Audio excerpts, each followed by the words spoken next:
What's up, fight fans? This is Kurt DeVille with Counterpunch Boxing News, and I have some new news concerning Tyson. Yes, Tyson, the Gypsy King Fury.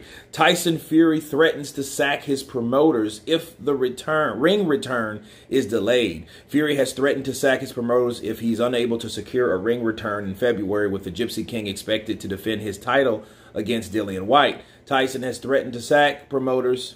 He said the Gypsy King is plotting his next outing after defeating Deontay Wilder in a historic meeting last month. He is likely to be ordered to fight Dillian Whyte next in the mandatory defense, but the ruling has been delayed while an arbitration between those guys are happening. However, Fury has confirmed his plans to return in February next year and has threatened to fire his promoters if a bout does not materialize. He says, "I'm definitely fighting end of February or early March," and that is 1,000,000%. Fury told IFL. He says there is no doubt about it, no buts or maybes about it.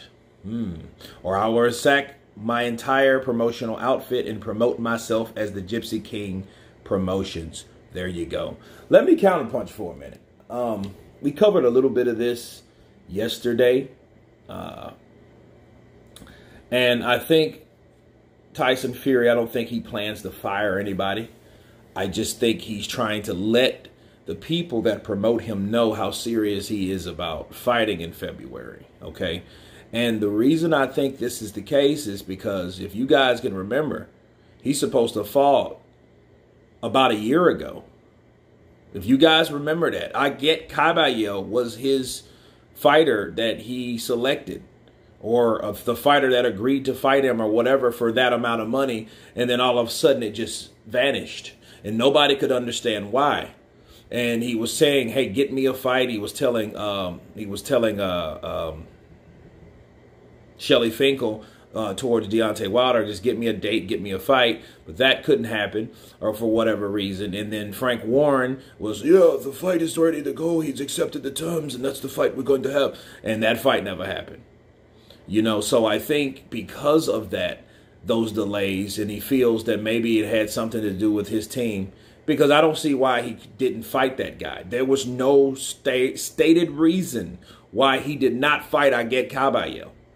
You know, now we know what happened eventually with Tyson Fury, like months after that, but he could have had a fight in between that time, or could he? You know, I've always rested with this thought. Maybe Tyson Fury did not get a fight because the pressure of the arbitration or mediation, whichever status it was not allowing him to do so. You know, but I still think Tyson Fury held some responsibility on his promotional team for not making that happen, because that wasn't the reason that anyone stated on why he didn't fight Aguet Caballero, but he didn't end up fighting him, and which was weird.